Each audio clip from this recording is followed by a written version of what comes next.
en el proceso de trabajo que nosotros hicimos en esa investigación, no solo reconstruimos el proceso represivo, sino que fundamentalmente nos aparecía un sujeto, un protagonista social muy importante, que eran los trabajadores y trabajadoras que habían llevado adelante un proceso enorme de movilización, de activación, de militancia y de rebelión en distintos puntos del país.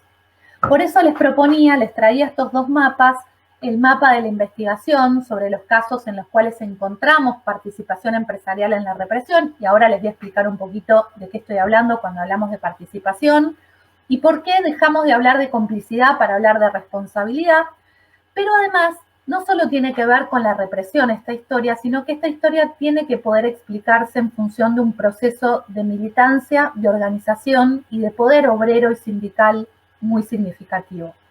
Por eso tienen este otro mapa de los distintos levantamientos, puebladas, huelgas y manifestaciones obrero-estudiantiles que se produjeron entre 1969 y 1972 y que continuaron después de esa fecha. Acá están registradas solo las de esa fecha, pero en realidad tenemos algunos colados antecedentes y también algunos posteriores. Y lo que vemos aquí son algunas fotos del Archivo Nacional de la Memoria, del Fondo Crónica del Archivo Nacional de la Memoria, que nos permiten recuperar algunas de esas experiencias obreras. En particular, este es un plenario en el Club Riberas del Paraná, en Villa Constitución, en 1974. Es decir, nos permiten unir esta cuestión que vamos a ver del proceso represivo con un proceso muy significativo que de algún modo nos saca de la historia contada únicamente en términos políticos, para proponernos la vinculación entre la militancia política, la radicalización, los procesos de acción de organizaciones políticas y político-militares con la organización sindical y obrera. Hay ahí un vínculo muy importante que la represión nos recuerda, ¿no? Esta represión, este proceso represivo que nosotros analizamos, no puede ser analizado en aislamiento. Tiene que considerar la trayectoria de estas empresas, la historia de las regiones, pero además la trayectoria de organización y de lucha. Es esa trayectoria de organización y lucha obrera lo que nos permite entender las formas en las cuales esta política represiva se llevó adelante. Y en este sentido quería volver a de qué estamos hablando cuando hablamos de responsabilidad empresarial en delitos de lesa humanidad.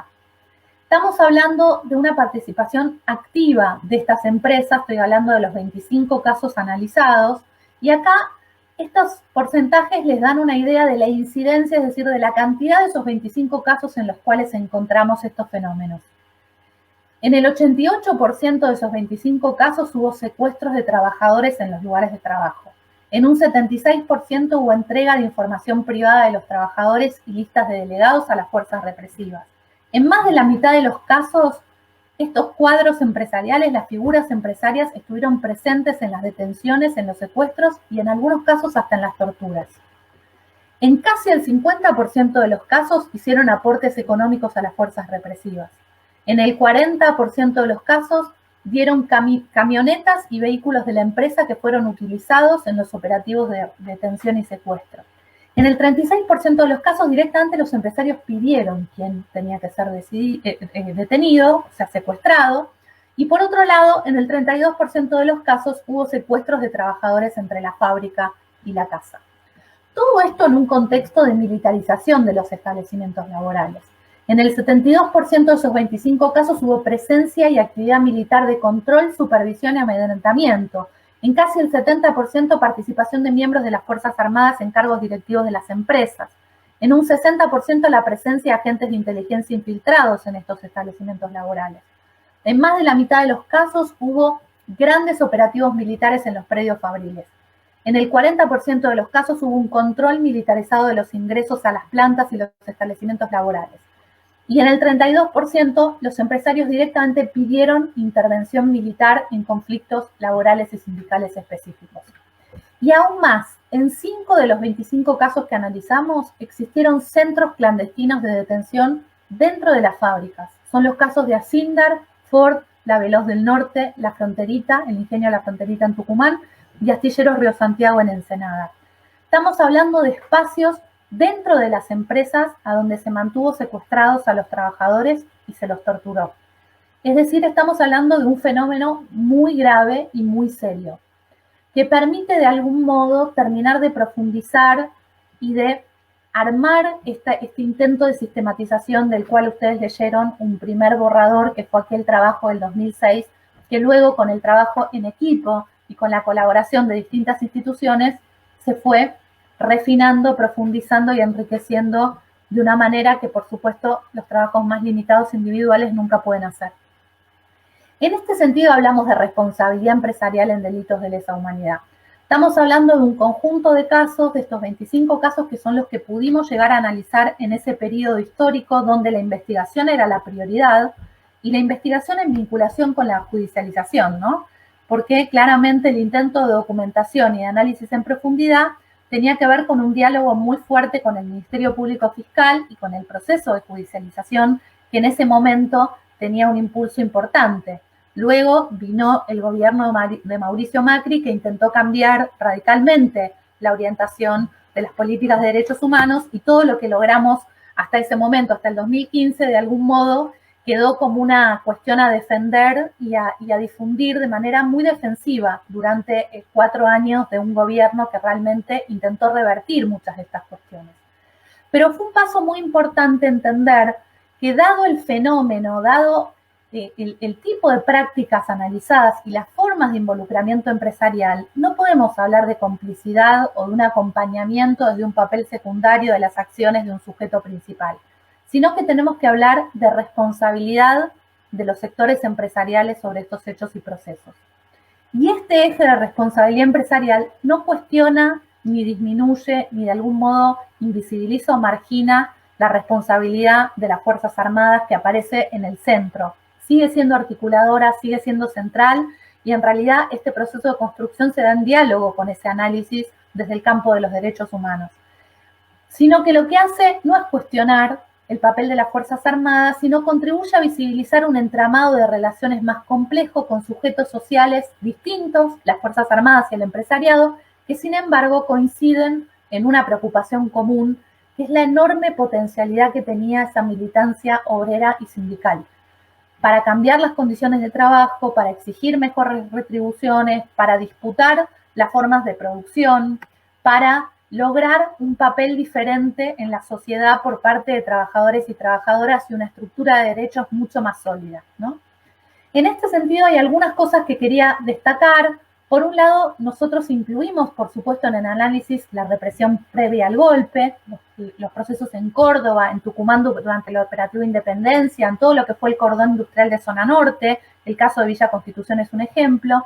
Y sin embargo nos aparece como muy significativo el 24 de marzo como un punto de inflexión en el cual se pasa a otro proceso represivo con otra sistematicidad y con otra estructura que tiene efectos de un nivel sin precedentes sobre la clase trabajadora.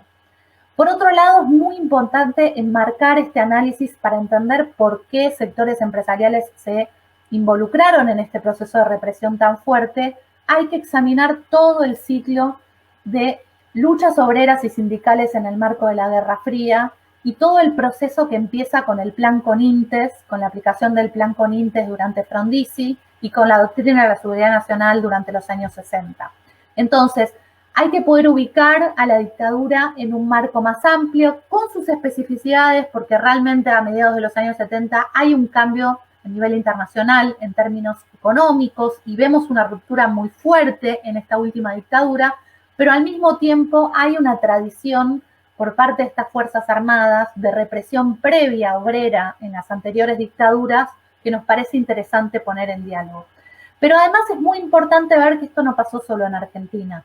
El ciclo de dictadura fue regional y vemos que el sesgo antisindical y antiobrero y la preocupación por los derechos fue una preocupación general en las dictaduras de América del Sur. Los diálogos con Brasil, con Chile, con Paraguay, con Uruguay son diálogos muy fuertes y muy fructíferos en redes académicas. Por último, quería decirles que más allá de estos avances en investigación, que les estoy relatando solamente el informe de responsabilidad empresarial, hay una gran cantidad de producciones académicas, científicas sobre estos temas y se avanzó muchísimo desde el 2015, aun cuando tuvimos una etapa muy regresiva. también se avanzó en el otro sentido, en el proceso de judicialización. Y quería alertarlos, quería que lo recordaran y lo tuvieran en cuenta, que existió entre el 2017 y el 2018 un juicio oral en el cual estas cuestiones de responsabilidad pudieron estar en el centro. Había habido un precedente anterior que, sin embargo, solo pudo abordarse de manera preliminar, entre otras cosas porque la investigación no estaba terminada y una cantidad de discusiones no se dieron plenamente, que fue el caso de la Veloz del Norte, un caso que recibió sentencia en 2016 y que tuvo anulación de sentencia en 2017 y que está todavía en disputa. Pero quería referirme a este otro caso, que es la causa llamada Ford, que llegó a juicio oral en 2017 y dictó sentencia en 2018, donde no solo Santiago Mar Riveros, como militar, fue condenado a 15 años, sino que los gerentes de la empresa Ford Motor Argentina, Héctor Sibila y Pedro Müller, fueron condenados a 12 y 10 años de prisión por considerarse los partícipes necesarios en las violaciones a los derechos humanos contra 24 trabajadores de Ford. Esta sentencia fue histórica, es muy importante no solo por el razonamiento que lleva a las condenas a Sibila y Müller, sino también porque pone en el centro la lucha sindical e identifica esta causal como central para entender el porqué de esta represión. Y fue una sentencia que tuvo una repercusión internacional enorme, como verán acá, de New York Times, Le Monde, The Guardian, ¿no? Hay El País, Folia de San Pablo, La Jornada de México, Kathmandu Tribune, Taiwan News, Japan Times, y tuvo muy poca repercusión en la Argentina. Por eso me parecía muy importante cerrar con este enorme paso que lograron muchos de los protagonistas que ustedes ven ahí en la foto, que es el colectivo de víctimas, el colectivo de trabajadores acompañados por sus familias y por una gran cantidad de organizaciones sindicales, políticas y sociales que sostuvieron este juicio y que lograron esta condena que fue histórica y que marcó una repercusión en el resto del mundo.